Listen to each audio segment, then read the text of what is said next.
I like to think of the shaman as that one person in the village who's a little bit different than everyone else.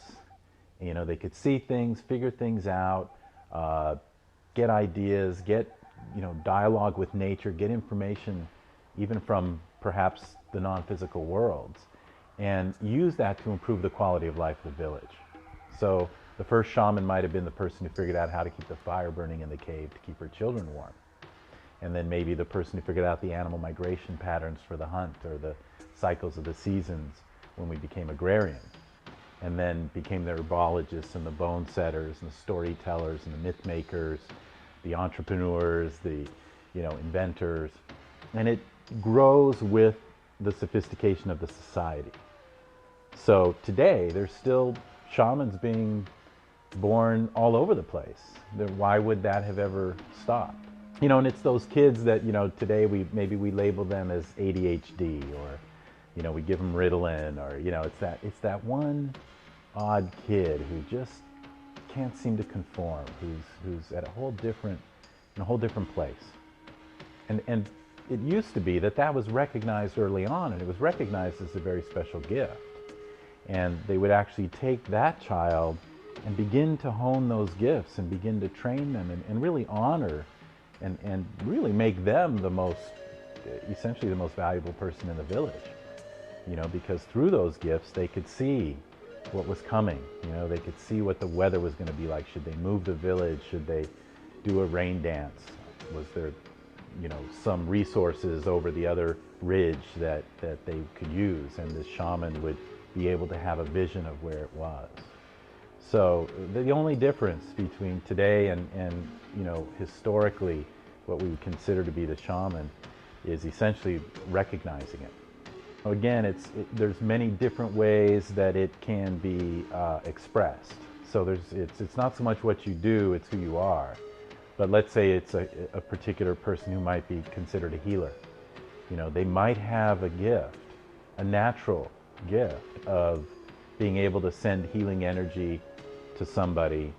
And again, if that gift is honed and it's practiced and it's done, in a safe way, efficient way, then that, becomes a very valuable thing.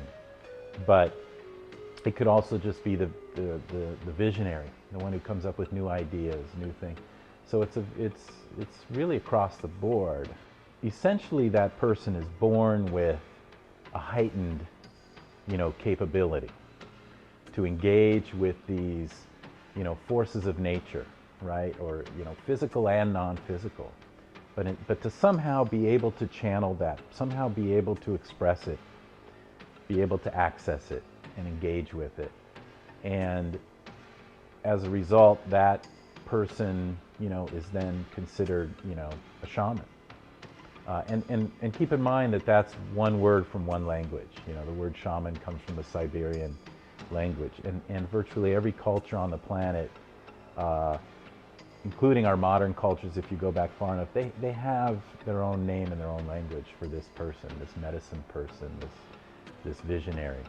So the different shamanic teachings around the world essentially are doing the same thing. And the techniques are very similar. The technique of clearing an old heavy energy or an old pattern from a past experience, be it past lives or ancestral, can be done with fire, stones, can be done with water, bathing, can be done through an act of power, going off into the woods for a week without food and water, like in a vision quest. It's very universal.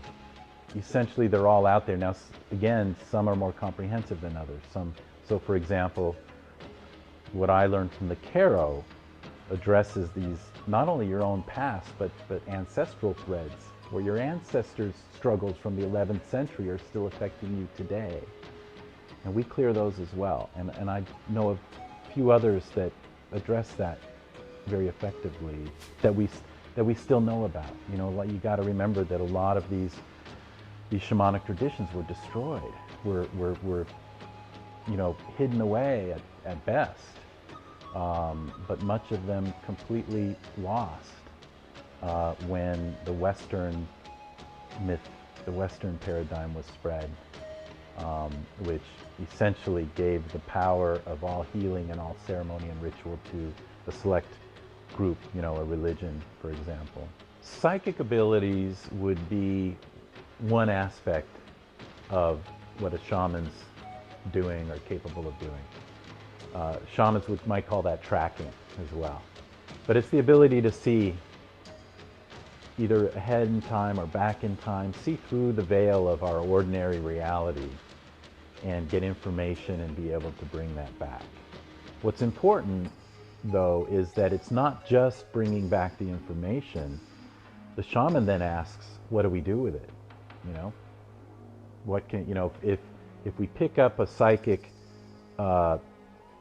set of information from somebody's life that they are, about to experience some traumatic event, for example, we're actually able as shamans to decide whether or not that person really wants to experience that and then change that destiny, And so one can go to a psychic, get a reading, this might be what's going to happen to you, then go to the shaman, change it, and then go back to the psychic and get a completely different reading.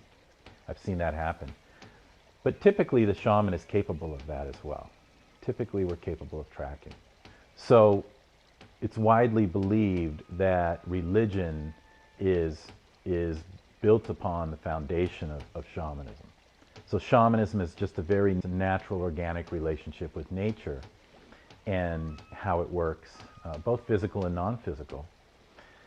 Religion is taking that and creating a hierarchical institution and set of rules or teachings that tend to be stuck and closed within a certain range, if you will. And shamanism is never hierarchical. It's never closed. True shamanism is allowed to grow and change, again, with the culture, with the society, as it changes and evolves. So that's the primary difference. So shamans recognize that all people have access to the tools that we need to thrive in life, to achieve what we want to achieve. So it's really about empowering people to be able to use those tools most effectively, to use their own capabilities, their own ability to imagine, their own ability to dream their world into being, to ask and receive, to create, to make decisions, that will serve them and their loved ones. Shamans are able to stop time, essentially, to stop the momentum of the past and really free the individual to change their trajectory, to choose a different destiny, right in the middle of whatever's going on in a person's life. The shaman can enable that person to literally completely change the direction they're heading. And it's the person that's doing it. It's their choice. This is about empowering the individual. It's not about following somebody else's idea of what your destiny should be. It's not about following somebody else's rules and ideas of what life should be. Shamanism sees the world as much more individually deterministic, that there's no scorekeeper, no judge, nobody above you that's telling you what you should or shouldn't do. So the shamans really recognize that each and every individual is really the creator of their own experiences, of their own life. A fully empowered and free individual, someone who's not fettered by events of the past, can imagine or get in the feeling place of what they would prefer to be experiencing and actually have that manifest. There's an important distinction. What most people understand about shamanism is what they've seen that's mostly having to do with sorcery, the witch doctors, the voodoo practitioners, and that's a wholly different thing. They're using similar techniques, but they're doing it more to disempower than to empower. They do it more to try and hurt your enemy than to empower you not to have enemies in the first place. And that's a huge difference. True shamanism is simply about empowering the individual to be the creators of their own experience, to heal themselves.